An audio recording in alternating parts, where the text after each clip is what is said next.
या मोहम्मद पैगंबराने वयाच्या 50व्या वर्षी एका 6 वर्षाच्या मुलीशी लग्न केलेलं आहे, आयशा म्हणून जी आहे. एक मनुष्य 50 वर्षाचा मनुष्य 6 वर्षाच्या मुलीशी लग्न करतो, यापेक्षा कोणता अत्याचार असू शकतो? ज्यांचे आदर्श असे आहेत ते काय वागतील? मोहम्मद पैगंबराबद्दल जे त्यांनी वक्तव्य केलं, मी असं म्हणतो ते अज्ञानापोटी केलेलं आहे. कारण त्या वक्तव्य करताना त्यांनी संदर्भ दिलेला नाही.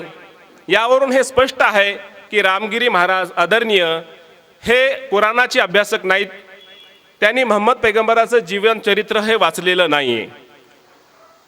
आणि जर कोणी अज्ञानापोटी एखादं वक्तव्य केलं असेल तर आमचं कर्तव्य आहे की ज्ञानानं त्यांची चूक दुरुस्त केली पाहिजे. आणि मला विश्वास आहे ज्या दिवशी रामगिरी महाराजाला हे सत्य कळल की त्यांनी केलेलं वक्तव्य हे चुकीच्या संदर्भामुळे आलेलं आहे, तत्कालीन संदर्भ आणि तत्कालीन ऐतिहासिक घटना त्याचं समर्थन करत नाही, आणि हे मोहम्मद पैगंबर जे आहेत ते अत्याचारी नसून मोहम्मद पैगंबर जे आहे हे मानव जातीसाठी कृपा आहेत, मानव जातीसाठी करुणा आहेत. तत्कालीन इतिहासातली घटना तुमच्या समोर सादर करतो, जेणेकरून आता मला महाराष्ट्रात जे ऐकणारे माझे बहुजन बांधव आहेत त्यांचाही संभ्रम दूर झाला पाहिजे.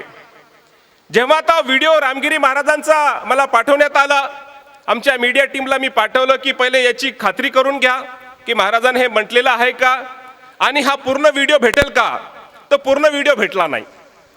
आता त्याचा निवडक 3 मिनिट 10 सेकंदाचा भाग शूट करून आणि त्याचा पॉज करून त्याच्यात 4 वेळेस पॉजेस आहेत आणि 11 वेळेस त्या व्हिडिओमध्ये रामगिरी महाराज आपल्या समोर जे शास्त्र ग्रंथ ठेवलेले आहेत त्या ग्रंथात पाहताना दिसतात. मला प्रश्न पडला की रामगिरी महाराज मोहम्मद पैगंबराबद्दल बोलतायत, एक्स मुस्लिम या वेबसाईटबद्दल बोलतायत, बांगलादेशबद्दल बोलतायत, पाकिस्तानबद्दल बोलतायत. निश्चितच ते शास्त्रामध्ये लिहिलेलं नाही, तिथे एक चिठ्ठी ठेवलेली होती, ते पाहून ते म्हणत होते. आता हे मी का सांगतोय, कारण मुस्लिम समाज विचार न करता प्रतिक्रिया देतो. रामगिरी महाराज जे आहेत, ज्या सरलाबेट या पीठाचे ते महंत आहेत, त्यांचे गुरु नारायणगिरी महाराज, त्यांचे गुरु गंगागिरी महाराज. मी माझ्या वारकरी संप्रदायातील सहकारी बांधवांना विचारलं की याच्या आधी कधी रामगिरी महाराजांनी असं वक्तव्य केलं का? त्यांनी म्हटलं कधीच नाही केलं. मी म्हटलं मग हे ज्ञान त्यांनी आपल्या गुरुकडून घेतलं का नारायणगिरी महाराजांनी कसं असं वक्तव्य कधी केलं का? ते म्हणले त्यांनी कधी केलं नाही. मी म्हटलं त्यांचे जे गुरु होते गंगागिरी महाराज, त्यांनी कधी असं वक्तव्य केलं का? त्यांनी म्हटले कधीही आम्ही ऐकलं नाही की त्यांनी असं वक्तव्य केलं. मग याचा अर्थ काय निघू शकतो की 52 वर्ष वय असलेले आमचे आदरणीय रामगिरी महाराज, मी त्या पीठाचा आदर करतो, कारण मला या शिष्टाचाराचं भंग करायची परवानगी नाही आहे. कुराणमध्ये ईश्वर मला सांगतो, अध्याय 41 श्लोक 34 की सत्कर्म आणि दुष्कर्म समान असू शकत नाही.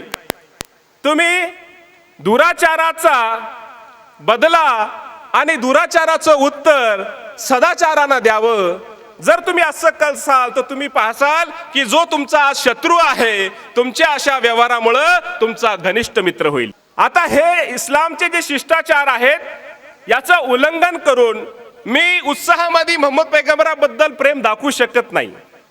म्हणून आदरणीय रामगिरी महाराजांनी जे प्रश्न उपस्थित केले त्या व्हिडिओचं जेव्हा बारकाईनं निरीक्षण केलं तर आमच्या समोर या गोष्टी आल्या की त्या दिवशी महाराजांना काहीतरी चिठ्ठी देण्यात आली आणि त्या चिठ्ठीमध्ये त्यांनी वक्तव्य केलं. त्याच्यातले 3 मुद्दे महत्त्वाचे आहेत.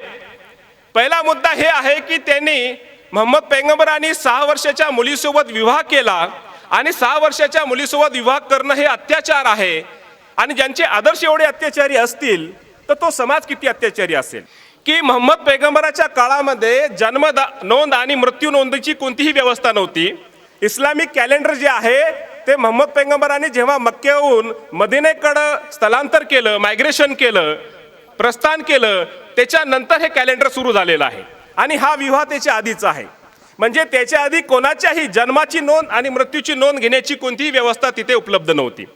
मग आता कोणाचं वय काय असेल याचा अंदाज कसा बांधायचा? तर एखादी ऐतिहासिक घटना घडलेली असेल तेव्हा कोणाचा जन्म झाला असेल, किंवा त्याच्या काही काळ आधी झाला असेल, काही काळ नंतर झाला असेल, किंवा कुटुंबात एखाद्या व्यक्तीच्या काही काळानंतर जन्म घेणे, काही वर्षानंतर घेणे, याच्या आधारावर कोणाचंही वय हे अंदाज लावला जायचा. आता मोहम्मद पैगंबराच्या विवाहाबद्दल जे बोललं जाते त्यांनी संदर्भ दिला नाही. मी तुम्हाला संदर्भ देतो. बुखारी शरीफ आणि मुस्लिम शरीफ याचा संदर्भ त्याच्यामध्ये आहे की 6 वर्षाचं वय हजरत आयशा आईचं होतं. आता हा संदर्भ कसा आला? हा संदर्भ जेव्हा आला तर मोहम्मद पैगंबराचं हे कथन नाही आहे. त्यांच्या मृत्यूच्या पश्चात 200 वर्षानंतर त्यांच्याबद्दल जीवनचरित्राबद्दल माहिती संकलन केलेली आहे. आणि जे इतिहासाचे अभ्यासक आहेत त्यांना माहीत आहे इतिहास संशोधनाच्या ज्या 3 पद्धती असतात त्या पद्धतीमध्ये एक विश्लेषणात्मक पद्धत असते. आता तो संदर्भ जो आलेला आहे तो संदर्भ संकलन ग्रंथामध्ये आलेला आहे. मोहम्मद पैगंबराचं वक्तव्य नाही आहे किंवा कुराणाचा आदेश नाही आहे. आता याचं जेव्हा मी अभ्यास करू लागलो तो कुराणामध्ये 2 जागेमध्ये विवाहाचं वय काय असायला हवं याबद्दल त्यांनी सांगितलेलं आहे ईश्वरानं. त्याच्यामध्ये एक ईश्वर सांगतो की अनाथाच्या संपत्तीला तुम्ही हात लावू नका जोपर्यंत ते युवावस्थेला पोहोचत नाही, त्याच्यानंतर त्यांना अनाथाची संपत्ती द्यायची. नंतर सूरे निसामध्ये अध्याय 4 आणि श्लोक 6 मध्ये ईश्वर सांगतो की अनाथांची काळजी घ्या जोपर्यंत ते लग्नाच्या वयाला येत नाहीत, आणि त्याच्यानंतर सांगतो की ते बौद्धिक दृष्ट्या परिपक्व होत नाही. याचा अर्थ काय? पहिल्या श्लोकात हे सांगितलेलं आहे की अनाथाला संपत्ती मुलाला द्यायची नाही, त्याची काळजी घ्यायची, सुरक्षा घ्यायची. कधीपर्यंत? जोपर्यंत अनाथ मुलगा युवावस्थाला पोहोचत नाही, म्हणजे ॲडल्ट होत नाही. बरोबर. आता ॲडल्टची वय मर्यादा तिथे उल्लेख केलेला नाहीये. आता ह्या दुसऱ्या श्लोकामध्ये काय सांगितलेलं आहे की अनाथांची तुम्ही काळजी घ्यायची आहे जोपर्यंत ते विवाहाच्या वयाला येत नाही आणि बौद्धिक दृष्ट्या परिपक्व होत नाही, नंतर त्याची संपत्ती द्यायची. याच्यावर आम्हाला हे स्पष्ट होते कुराणमध्ये ईश्वरानं कोणत्याही स्त्री असो किंवा पुरुष त्याच्या लग्नाची वयोमर्यादा निश्चित केलेली नाहीये. फक्त हे सांगितलेलं आहे ज्या प्रदेशामध्ये ज्या काळामध्ये शारीरिक दृष्ट्या तुम्ही परिपक्व होता आणि बौद्धिक दृष्ट्या परिपक्व होता तेव्हा तुम्ही विवाह करू शकता. आता जे लोक विज्ञानाचे विद्यार्थी आहेत त्यांना माहीत आहे प्युबर्टी आणि यौवनावस्था जी आहे ते एका वर्षात घडत नाही.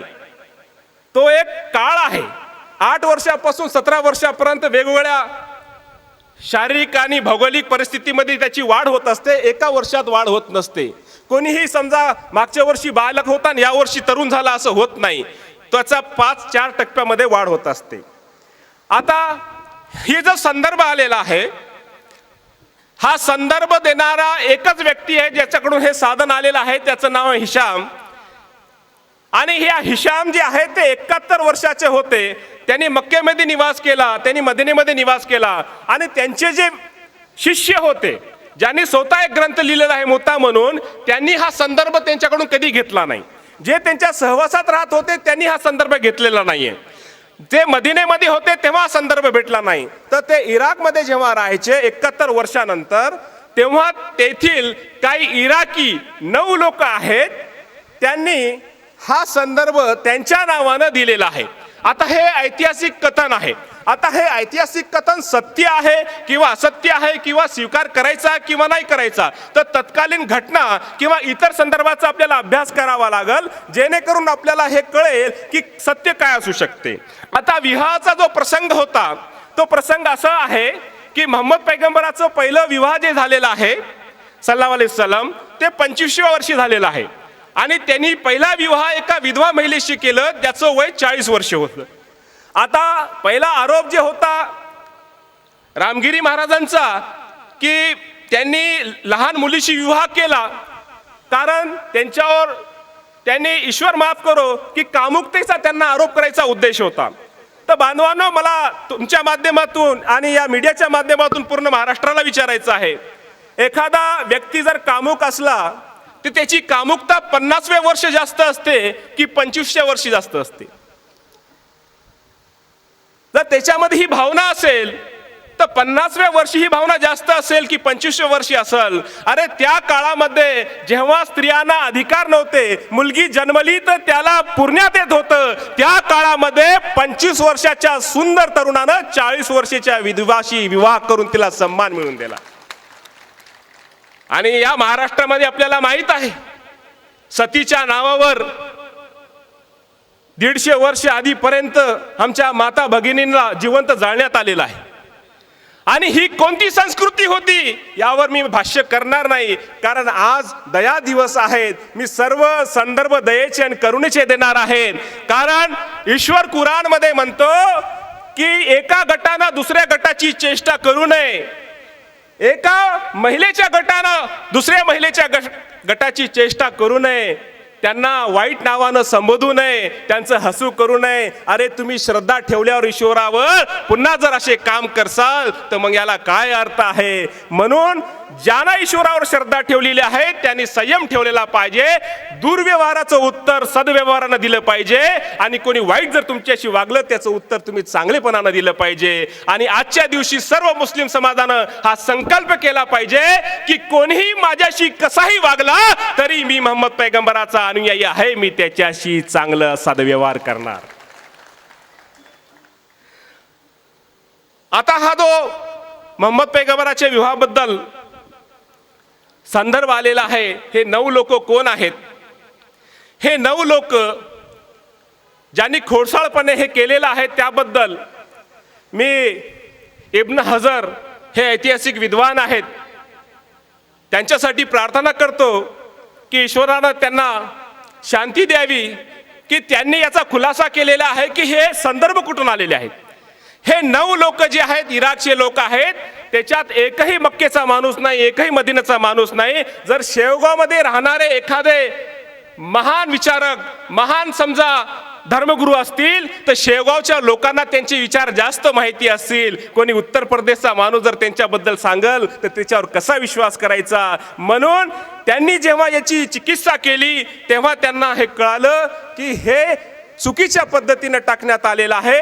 याचा ऐतिहासिक संदर्भ हे आहे की हजरत आयशा रझियल्लाहु जे आहेत त्यांच्या मोठ्या भगिनी आसमा रझियल्लाहु जे आहेत, आसमा 10 वर्षांना त्यांच्या मोठ्या होत्या, आणि याचा उल्लेख आहे इतिहासामध्ये. याच्यावर सर्व विचारवंताचं इतिहासकाराचं एकमत आहे की त्यांचं निधन जेव्हा झालं तर ते 100 वर्षाच्या होत्या, आणि त्या काळामध्ये त्यांचं जे कॅलेंडर हिजरी होतं ते 73व्या हिजरी या इसवी सनामध्ये त्यांचं निधन झालं, तेव्हा ते 100 वर्षाच्या होत्या.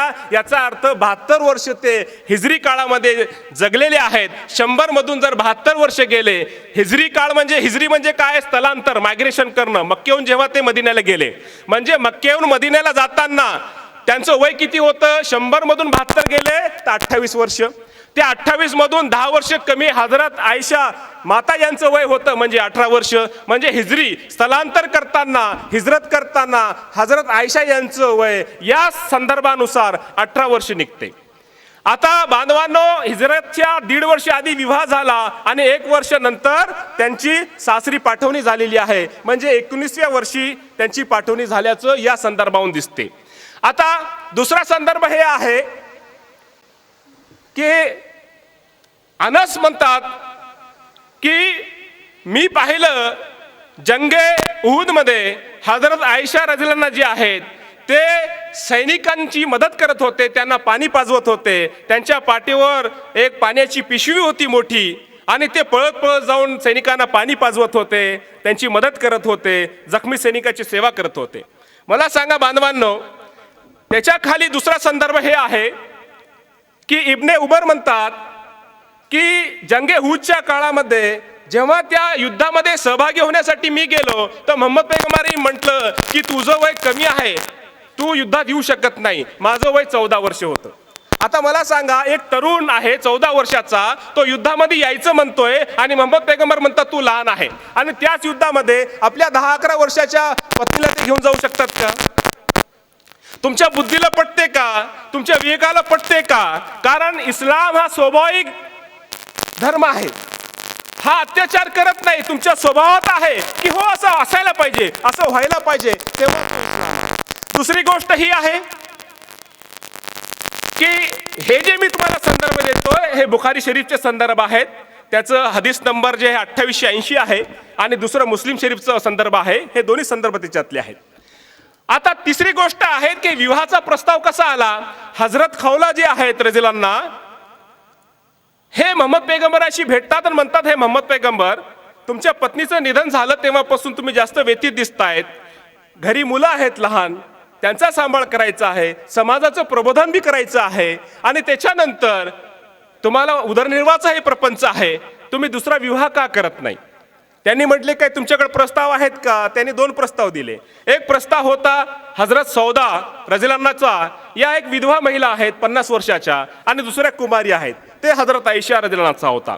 आता त्यांनी प्रस्ताव घेऊन जेव्हा हजरत आयशा यांच्या वडिलाकडे गेले, घरी गेले, वडील घरी नव्हते, त्यांच्या आईनं सांगितलं, ठीक आहे, अबूबकर सिद्दीक यांना येऊ द्या, त्यांच्याशी बोलू. त्यांनी त्यांच्यासमोर प्रस्ताव ठेवला. अबूबकर म्हटले की असं माझं तर पहिलेच आमच्या मुलीची सोयरीक झालेली आहे, साखरपुडा आधीच झालेला आहे, आता मी पहिले त्यांना विचारून घेतो, कारण आमचा साखरपुडा झाला तेव्हा आम्ही दीक्षा घेतली नव्हती इस्लामची, आता आम्ही इस्लामची दीक्षा घेतली, आता ते सोयरीक ठेवायचं की नाही ठेवायचं एकदा त्यांना विचारून घेतो. ते पुन्हा जातात, जुबैर इब्न मुतीम यांच्याकडे जातात. ते मुतीमला विचारतात की तुमच्या मुलाला आमची मुलगी द्यायचं आपलं ठरलं होतं, विवाहाचा आता तुमचा काय विचार आहे? तो म्हणतो, माझ्या पत्नीला विचारू. पत्नीला विचारतात तर पत्नी म्हणती, नाही नाही, आता तुम्ही तर भ्रष्ट झालेला आहेत, तुम्ही आमचा आई वडिलांचा पारंपरिक जो आमचा धर्म होता तुम्ही कर्मकांड सोडून दिले, आता तुम्ही एकेश्वरवादी झालेले आहेत, तुमची मुलगी जर आम्ही केली, ती मुलगी आमच्या मुलाला सुद्धा हे आमचे जे कर्मकांड आहे त्याच्यापासून परावर्त करण, एकेश्वरवादी करण, आम्ही तुम्हाला विवाह तुमच्या मुलीशी करणार नाही. तो विवाह तिथं संपला. आता तो विवाह संपल्यानंतर मग ते पुन्हा आले आणि मोहम्मद पैगंबराच्या प्रस्तावाला स्वीकारलं. आता त्यांना जेव्हा बोलवलं तर हे तोपर्यंत हजरत सौदा रजिलांचा विवाह झाला होता, ते घरात आले होते. हे संदर्भ मी तुम्हाला यासाठी देतो बांधवांनो, तुम्ही विचार करा, मी कोणाचं हे नाकारत नाही, वेगवेगळे संदर्भ आहेत आणि हा संदर्भ हे सांगतायत की ज्याच्या घरामध्ये 6 वर्षाचे 8 वर्षाचे मुलं असतील, तो त्या मुलांचा सांभाळ करायला 6 वर्षाची पत्नी आणेल का? किंवा कोणी त्यांना प्रस्ताव देईल का? हा देणार नाही. आता हा झाला मुद्दा. आता रामगिरी महाराजांनी जे संदर्भ घेतलेले आहेत त्यांनी त्यांची चिकित्सा केलेली नाहीत. मोहम्मद पैगंबराचं कथन आणि कुराणाचं जे श्लोक आहेत की विवाहाचं वय काय असलं पाहिजे, शारीरिक दृष्ट्या परिपक्व असलं पाहिजे, बौद्धिक दृष्ट्या परिपक्व असलं पाहिजे. आता जे दुसरे धर्मग्रंथ आहेत आपले, तुम्ही दुसऱ्या धर्मग्रंथाचा जेव्हा अभ्यास करसाल, महाभारतमध्ये अनुशासन पर्व अध्याय 44 श्लोक 13 मध्ये येथे स्पष्ट लिहिलेले आहे की मुलीचं वय किती असलं पाहिजे विवाहाच्या वेळेस, तर तेथे 10 आणि 13 या मुलीच्या विवाह होऊ शकते असं तिथं स्पष्ट लिहिलेलं आहे. इतरही मला धर्माचे संदर्भ माहीत आहेत, पण आपल्याला ते संदर्भ देऊन, मला माहिती आहे महाराष्ट्रातला कोणताही मुस्लिम असा संदर्भाचा गैरवापर करून कोणाच्या भावना दुखवण्याचा प्रयत्न करणार नाही. मी हेच सांगतोय की महाभारतामध्ये जे संदर्भ आलेले आहेत त्या काळातले संदर्भ आहेत. त्या काळामध्ये मानसिक दृष्ट्या शारीरिक दृष्ट्या प्रगल्भ आणि परिपक्व होण्याचा कालमर्यादा काय होती हे आपल्याला माहित नाही, पण धर्मग्रंथाचा आपण आदर केला पाहिजे. म्हणून प्रत्येक धर्मग्रंथामध्ये जे सांगितलेलं आहे त्याचा आपण आदर करतो, पण त्यांनी जे आरोप केलेले होते ते मी संदर्भासहित तुम्हाला आज हे स्पष्ट करायला इच्छितो. दुसरी गोष्ट ही आहे की त्यांनी सांगितलं की पाकिस्तानमध्ये 5 वर्ष आधी त्यांनी एक व्हिडिओ पाहिला होता आणि त्या व्हिडिओमध्ये एक मुस्लिम मौलाना रडत होता की मी का पाहतो, हे पाहण्यासाठी मी जिवंत आहे का. 5 वर्षापूर्वी एक नॅशनल चॅनलची एक बातमी होती, पाकिस्तानची होती. एक मौलाना नॅशनल चॅनलवर रडत होता की त्यावेळेला त्यांनी पाकिस्तानमध्ये एक घडलेली घटना त्यांनी सांगितली की आज तक 5 लाख लोगों ने इस्लाम छोड़ दिया है. तो रडायला लागला, मैं क्या देख रहा हूं, मैं जिंदा क्यों, ये देखने के लिए. मुळात 5 वर्ष आधी पाहिलेला व्हिडिओ महाराजांना आत्ताच नेमका आठवला.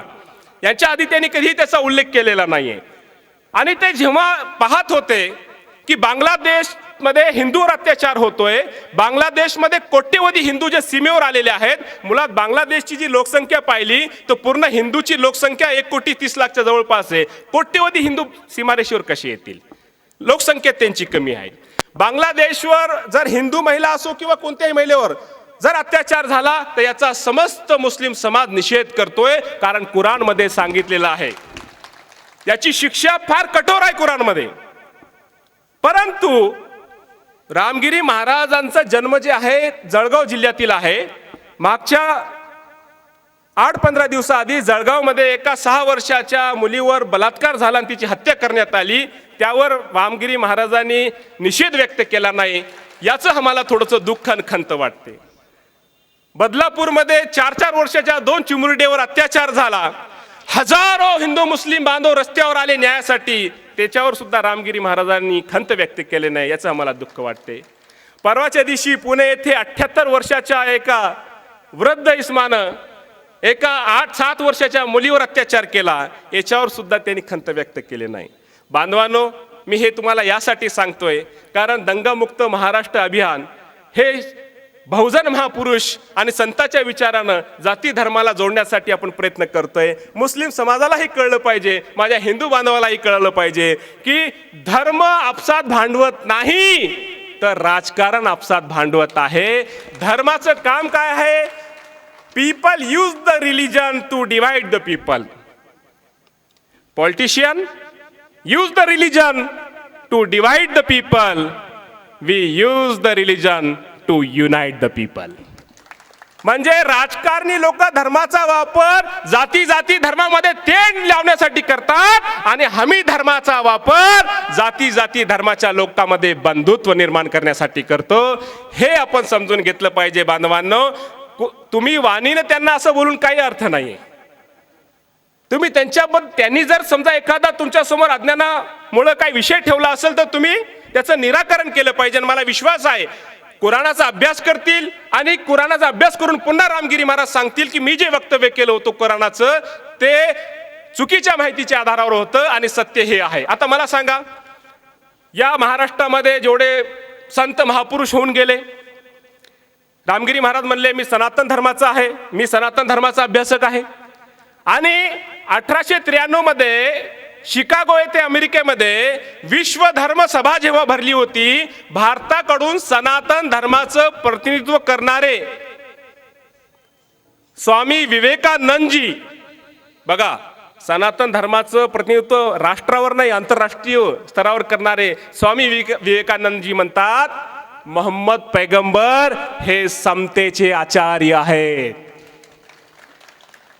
ते मानवतावादी बंधुत्वाचे प्रचारक आहेत. बाळासाहेब ठाकरे यांचे वडील प्रबोधनकार ठाकरे म्हणतात की मोहम्मद पैगंबरानं आपल्या 23 वर्षाच्या आयुष्यामध्ये जो परिवर्तन घडवलं, जी क्रांती आणली, न भूतो न भविष्य, एक अनाथ मुलगा, एक निर्धन कुटुंबात जन्मलेला मुलगा ही क्रांती आणू शकत नाही. या गती मागे प्रेरणा होती एको देव म्हणजे एकेश्वरवादाची प्रेरणा होती. हे प्रबोधनकार ठाकरे म्हणतात.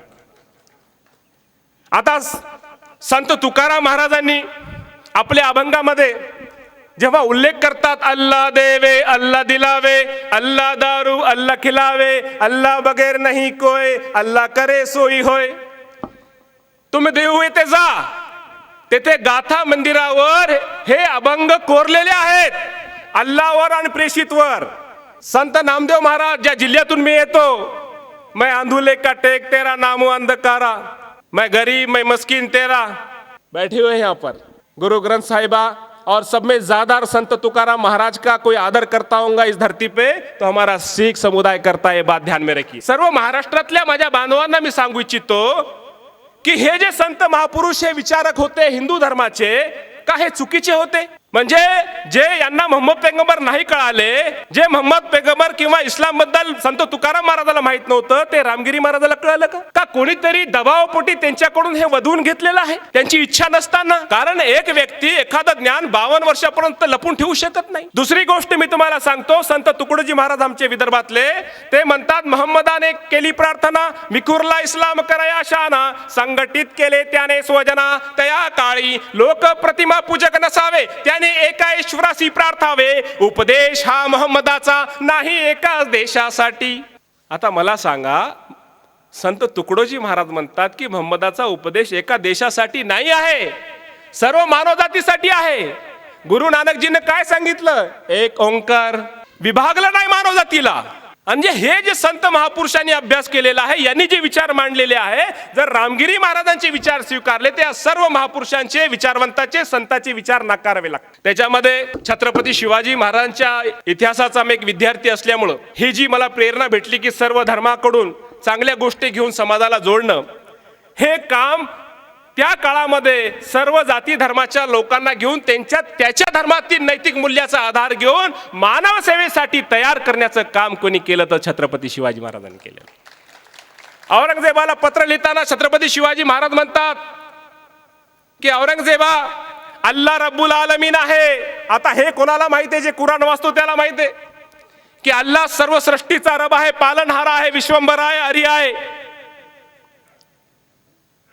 माणसामध्ये भेद करणं हे ईश्वराशी अल्लाशी वैर करणं आहे। मुस्लिम मस्जिदमध्ये अजान देतात, हे ईश्वराची उपासना आहे। हिंदू मंदिरमध्ये घंटा वाजवतात, हे ईश्वराची भक्तीच आहेत। आता प्रश्न काय आहे याच्यात महत्वाचा मुद्दा की सर्व सृष्टीचा निर्माण करता एक आहे हे छत्रपती शिवाजी महाराजांनी सांगून सर्व जाती धर्माला एकत्र केलं होतं। जाती धर्मामध्ये तेढ निर्माण करण्याचं काम त्या काळात झालेलं नाही बांधवांनो। म्हणून विचार करा की मुस्लिम मोळे स्वेच्छेनं शिवाजी महाराजांसाठी मरायला तयार झाले। मोहम्मद पैगंबर म्हणतात, तो मुस्लिम नव्हे ज्यानं स्वतः पोट भरून खावे त्याचा शेजारी उपाशी राहावा। हे उपदेश आहेत। मला सांगा बांधवांनो, महाराष्ट्रातल्या सर्व माझ्या बहुजन बांधवांना मी प्रश्न करतो, हे जे उपदेश आहेत की तो मुस्लिम नव्हे ज्यानं स्वतः पोट भरून खावे त्याचा शेजारी उपाशी राहावा, हे अत्याचारी उपदेश वाटतात का? आणि पुन्हा मी मुस्लिमांना प्रश्न करतोय, मुस्लिमांनो, महाराष्ट्रात 2 कोटी मुसलमान आहेत। मोहम्मद पैगंबराचा उपदेश आहे की तो मुस्लिम नव्हे ज्यानं स्वतः पोट भरून खावे त्याचा शेजारी उपाशी राहावा। यात महाराष्ट्रात मागच्या 3 वर्षामध्ये 16 जिल्हे कुपोषित निघाले, 16,000 बालकं कुपोषित निघाली, त्यामध्ये 6,000 बालकं दगावली। ही तुमची नैतिक जबाबदारी आहे की नाही मला सांगा? या आदिवासी बालकाला जेवण द्यायची जबाबदारी तुमची आहे की नाही आहे? मोहम्मद पैगंबर म्हणतात, हे सर्व सृष्टी अल्लाहचा परिवार आहे आणि अल्लाहच्या दृष्टिकोनात सर्वात उत्तम व्यक्ती तो आहे जो त्याच्या परिवाराशी सद्व्यवहार करतो। आता हे संत तुकाराम महाराज कसं सांगतात? विष्णुमय जग वैष्णवाचा धर्म, भेदाभेद भ्रम अमंगळ, ऐका हो तुम्ही भक्त भागवत, करावे ते हित सत्य करा, कोण्याही जीवाचा न घडावा मत्सर, वर्म सर्वेश्वर पूजनाचे। आता याच्यामध्ये काय आहे? भाषेचा फरक आहे, अज्ञान आहे। विष्णुमय जग, आता आपल्याकडे एक संघटना आहे, ते म्हणते की भारताला हिंदू राष्ट्र करायचंय। मी म्हणतो बाबा, सगळं जगत विष्णूचं आहे ना, फक्त देशाला करून काय करणार? हे का राष्ट्रीय संघटनेचा अध्यक्ष आहे का ईश्वर?